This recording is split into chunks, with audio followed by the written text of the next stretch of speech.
So for the past few days, I've been living in Besterland because I'm going to bring you up to date on everything that you need to know about Thabo Bester and Dr. Nandipha Magudumana before the Netflix documentary drops. But before we get into that, things are coming down to the wire because the High Court will issue a decision half an hour tomorrow morning before the documentary drops on whether it is going to be allowed to proceed. Now, if you like my content, consider giving me a like and a follow, and follow me on YouTube. Memberships are now active on YouTube, and I would appreciate it if you could support me that way. Now, Thabo Bester was born on the 13th of June 1985. He was born at the Chris Hani Hospital, and we know that his birth was unregistered. He was essentially a ghost from the day he was born, and the reason why his birth was unregistered is because his mother, Macy, she was working on farms, growing up working on farms. Her birth was also never registered, and because she did not have an ID, they could not register Thabo Bester's birth.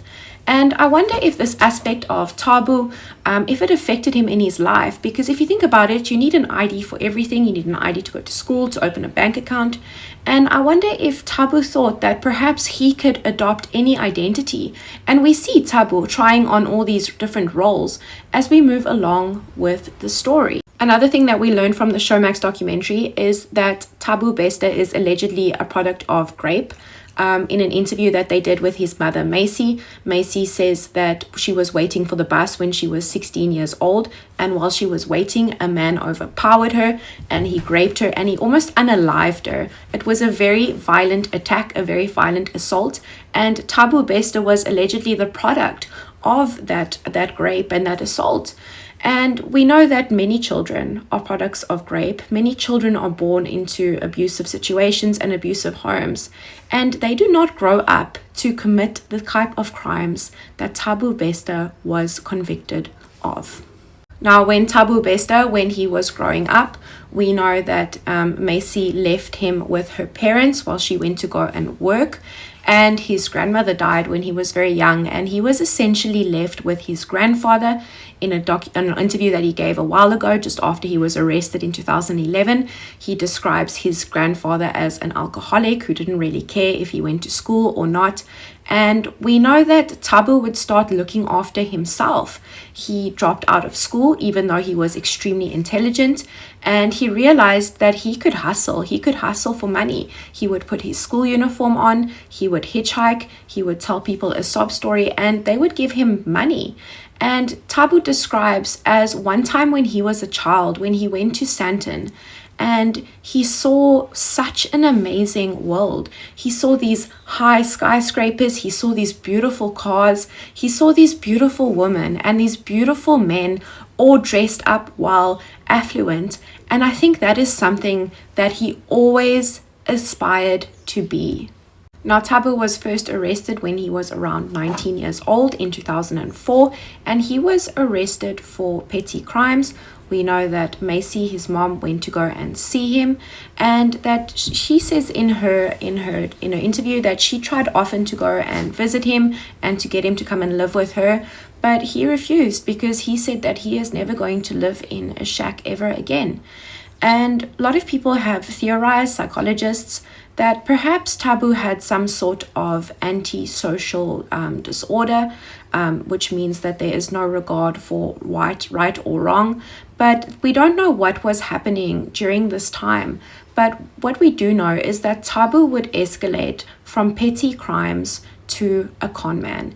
And I'm going to be talking about two incidents in which he fooled and robbed from a lot of people.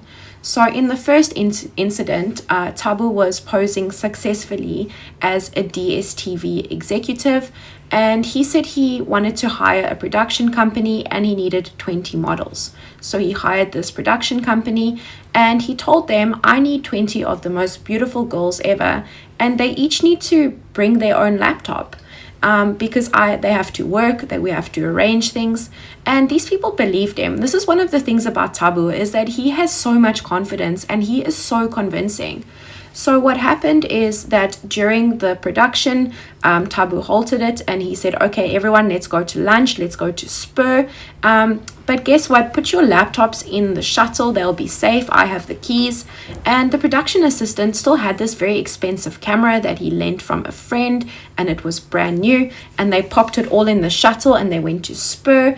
And Thabo said, order whatever you want, drink as much as you want, because the bill's on me. And, you know, everyone was having a good time. Thabo kept on talking.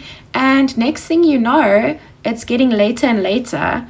Thabo disappeared.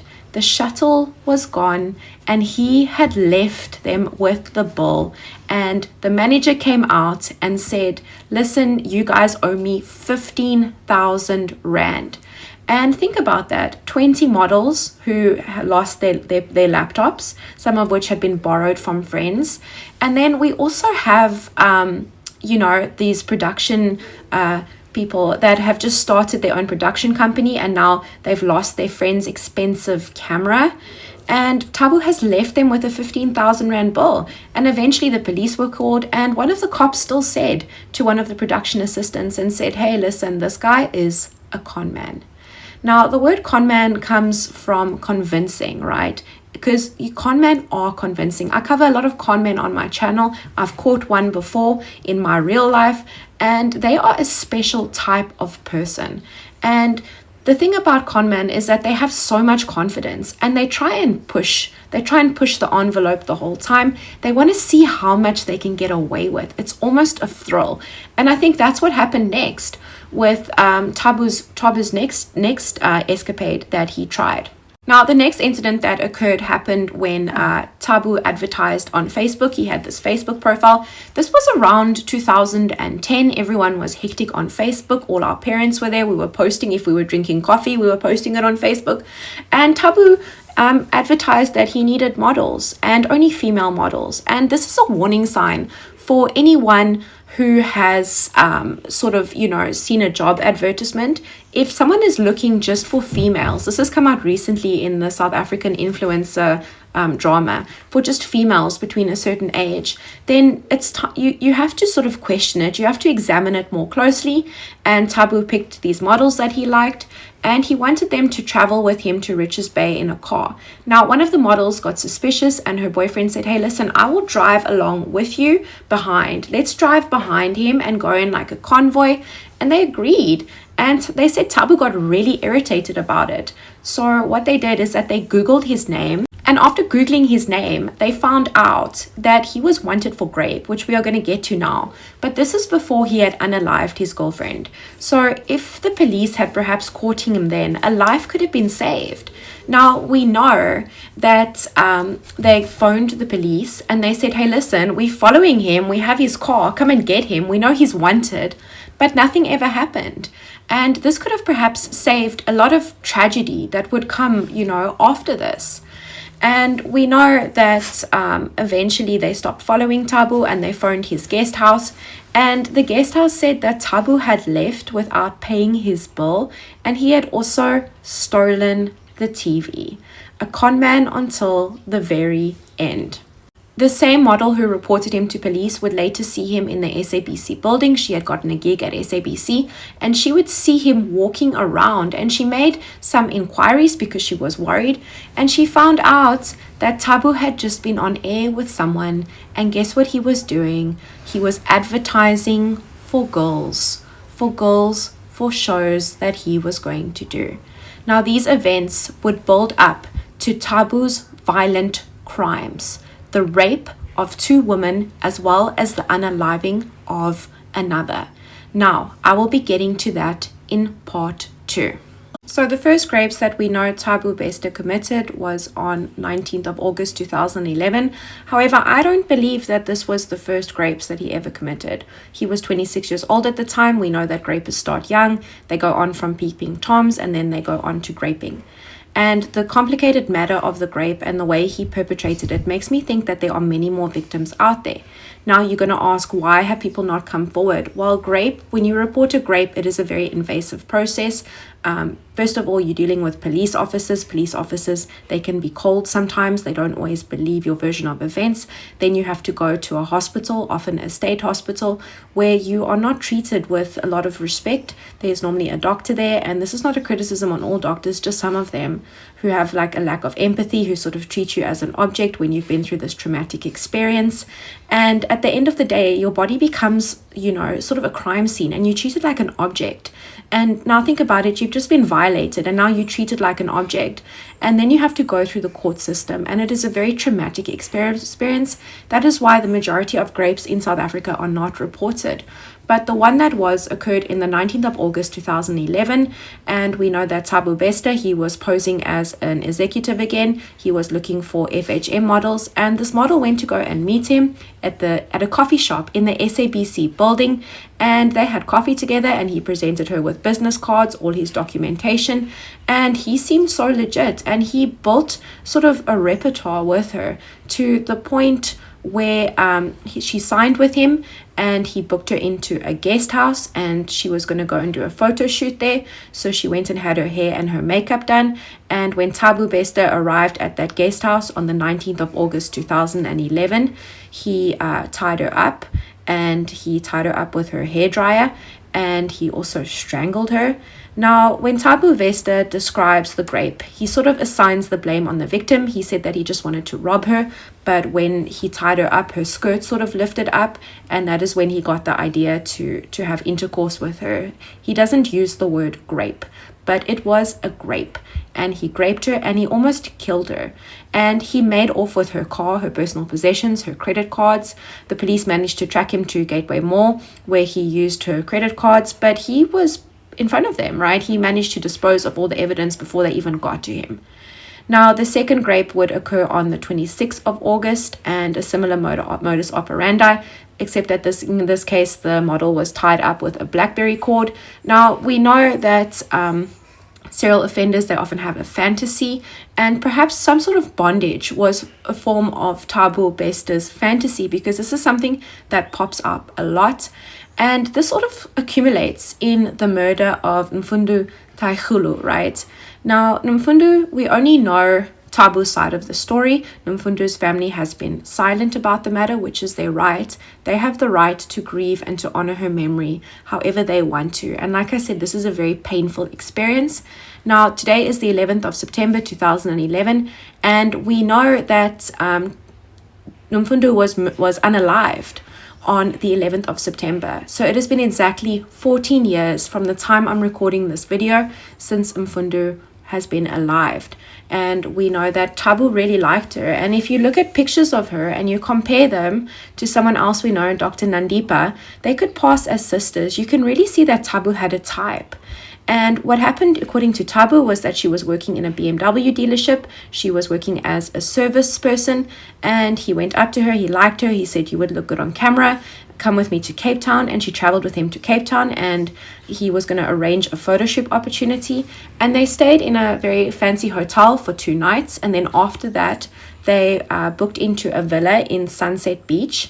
And according to Thabo, she saw messages on his phone when she realized that he was in a relationship with someone else, and they had a heated argument, and then they went to bed. And I don't know how much credibility we can put on this side of the story, because why would you go to bed after a heated argument? And according to Thabo, he got up at 3 o'clock in the morning, and he got a knife, and he was standing over her, and he was just going to intimidate her. And she woke up and she fought with him, and because of that, she got stabbed in the process. Can you see this assignment of blame that Thabo does, always to the victim? And she bled to death. Now, as she was bleeding to death, Thabo said he asked her for the passport to her laptop. What kind of sick person are we dealing with? Someone is busy dying, they're busy bleeding to death, and Thabo's standing over her and allegedly wants the password to her laptop so he could go and steal things from her. Like, this guy is the embodiment of evil. And after that, he checks out, and on his way and checking out the next morning, he says, "Listen, don't disturb my girlfriend. She wants to sleep until late." And they realize that something is wrong, and in the evening, and they go and they check on her, and they find her unalive. Now, we know that there was a manhunt that was occurring at this time. The detectives in KwaZulu-Natal, because the grapes happened in KwaZulu-Natal, we're still trying to track Thabo down. And this is when Facebook was really big. This is 2011. And we know that they were using Facebook to try and entrap him. They tried to catfish him with a good-looking detective at one stage, but he got cold feet. And it got to the point where Thabo knew that they were watching him, and he wrote on his Facebook, "Catch me if you can."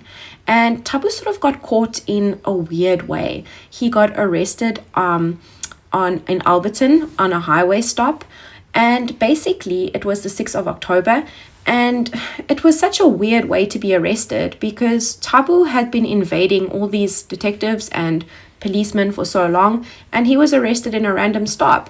And we know that in his possession they found many IDs, none of them in his name, and all these different identities, bank accounts, unrecorded SIM cards. He had a plethora of all these different things that he was using. And this comes back to Thabo's identity, right? His lack of identity and this willingness to take on other people's identity and perhaps, live in those identities for a while. Now, it is around this time that Thabo gave his first and only interview, and he spoke for 2 hours. And at the time, even the cameraman said, and the journalist who interviewed him said, he didn't seem like a very interesting person. And we know that he pleaded guilty. Thabo Bester pleaded guilty to the grapes and the unaliving in 2012. And he was sentenced. He was sentenced to life imprisonment plus 40 years, which would make him eligible for parole in 2037. But we know that Thabo was not going to wait until 2037 to get out of jail, but he needed help. And the help came in the form of Dr. Nandipha. Now, I'm going to be speaking about her in the next episode and how she helped him escape from prison. Now, the Bonnie to Thabo Bester's Clive would be Dr. Nandipha Magudumana, who was born on the 15th of September 1989 in the small Transkei village of Bizana, Eastern Cape. Now, she is innocent until proven guilty in a court of law. We know these are all just allegations against her at this point because she has not been convicted on anything. Now, we know that her parents moved her and the family to Port Edward, KZN, when they were still very young because the parents wanted them to have better access to schools. And the parents were proud of this. In the Showmax documentary, they say they were one of the first black families to buy a house in Port Edward. And we know that Dr. Nandipha, she always wanted to be a doctor. She told her father when she was 6 years old that she wanted to be a doctor. We know that from her brother, she would cut up her dolls and her teddy bears and sew them back together. And when she was in high school, she worked in a pharmacy and she did community service in the local hospital. So it was no surprise when she started studying medicine. And we know from all accounts that she was a go-getter. She always liked nice things. And to finance this, she would do modeling on the side of her medical degree because she didn't just have the brains, she had the looks as well. Now, after she qualified as a junior doctor and she finished with her community service, she went on to open her own practice because she was interested in aesthetic medicine. She wanted to make people look their best selves, to make them as beautiful as they could. And she was interested in skin and dermatology practices. And she got to the point where she opened her own business, Optical Medical Aesthetics, as well as when she wasn't, making people look their best, she was investing in property. She was a proper property magnate. She purchased a house in Hyde Park, not far from where presidents live, and she was named as one of the Mail and Guardian's top 200 South Africans. And she was essentially a celebrity doctor. She always looked good. She was appearing on all these shows, and she was essentially the influencer of her time. We know that all doctors are well off, but not necessarily multimillionaires. And we know that she was one. She bought herself at one point in 2020 a Porsche, a Ferrari, as well as a Range Rover. And she was doing extremely well. And she was essentially a multimillionaire in the family. But what if I told you that the source of this wealth is alleged to be through scams? Yes, we're going to get to that later. But what we need to know is that she started talking to someone by the name of TK Ngwana. Now, I'm going to be referring to him as TK. Now, she would tell her family that TK was someone who's a property magnate and he lived in New York City and he was a media mogul. and he helped her with business. He was coaching her, and he helped her register a property business known as Aram Holdings. And basically, she would host all these events. She would host women in property brunches. She would do this thing known as the Doctors Network. She would host all these events and try and convince people to invest in property.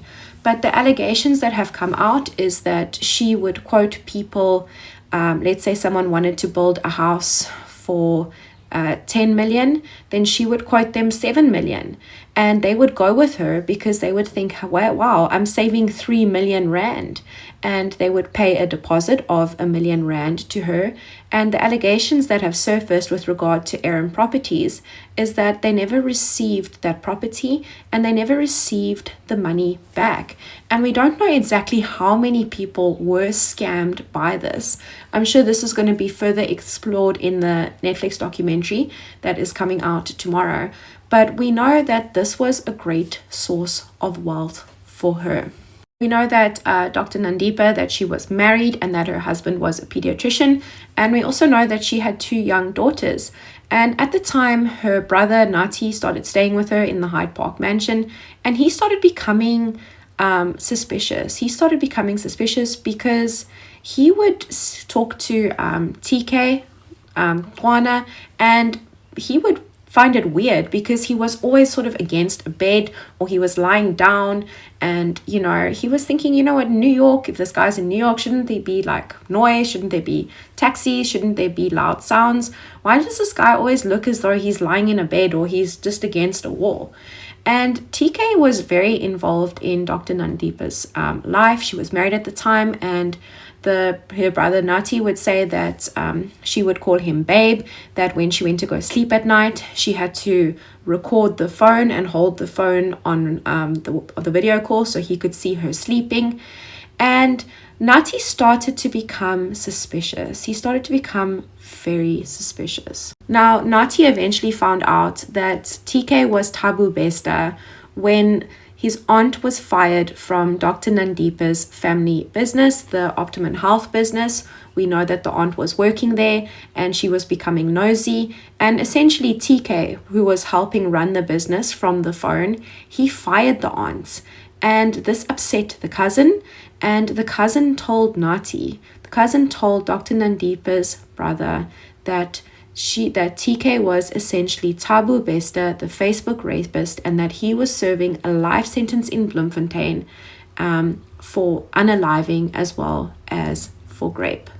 Now, this is when family drama escalates. I did an episode about it the other day, how family drama can sometimes turn deadly, but luckily it didn't in this case. We know that Nati confronted Dr. Nandipha and said, how can you be involved with such rubbish? You married. And also what we know is that she evicted him from the house in the middle of the night, her and Thabo Bester. They told him to leave in the middle of the night to get out with him and his family. And allegedly they threw his furniture out. There's also been a message that has come out, which Nati claims that he can't remember, or that he wrote when he was perhaps intoxicated, where he demands 100,000 rand cash in his bank account. Otherwise, he's going to let the world know that she is busy with the Facebook rapist, that Dr. Nandipha is busy with the Facebook rapist, and that it is not TK Kwana who is running things, but it is essentially Thabo Bester from jail. We know that the money was not paid and that a message was essentially written on social media, and this resulted in a defamation case. Dr. Nandipha filed a defamation case against her brother, and this carried on for a year until their mother begged Dr. Nandipha to drop it. In the next episode, we are going to be talking about the escape and how Dr. Nandipha allegedly claimed 3 bodies and allegedly helped Thabo Bester escape. At the beginning of 2022, we know that Thabo Bester and his alleged lover, Dr. Nandipha, were madly in love.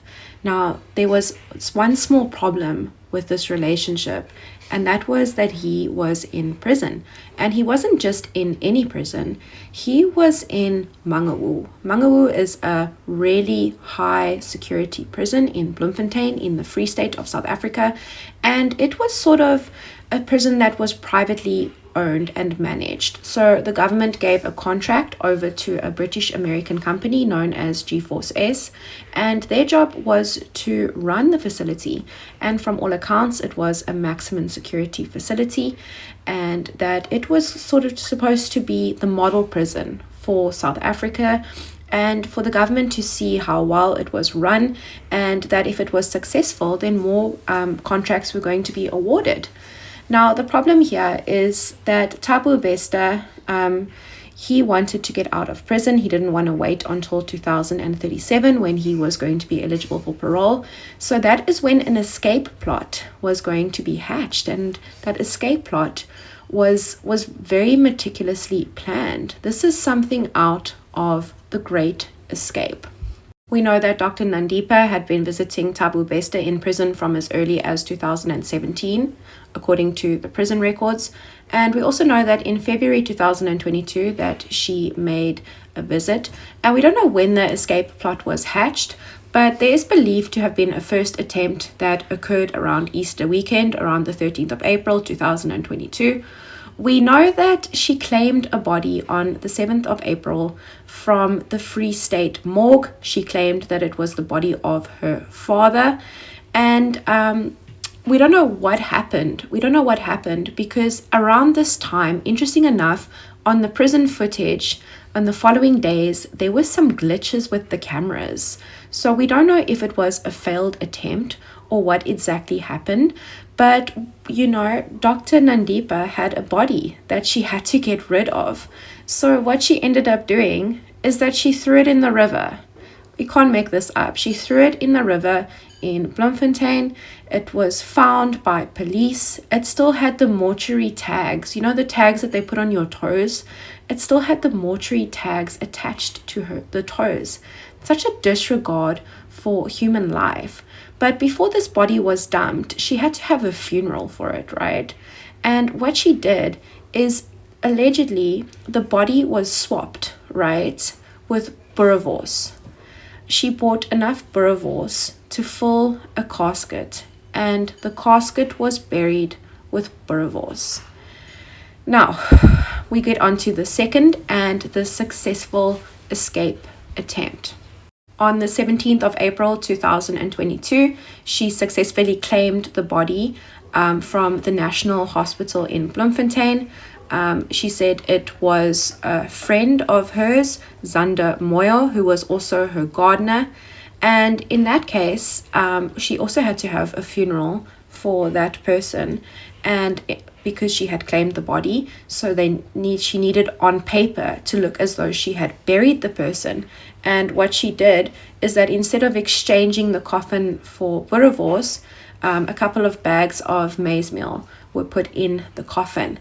Now, according to allegations, on the 19th of April 2022, a prison guard who is also innocent until proven guilty in a court of law by the name of Snowy drove the body into Mangaung prison, and the body was allegedly stored in the workroom where the inmates do their crafts and do their crafting and their materials, and it was allegedly stored under a TV cabinet. Now, we know that on the 3rd of May 2022, a fire would break out in cell 35.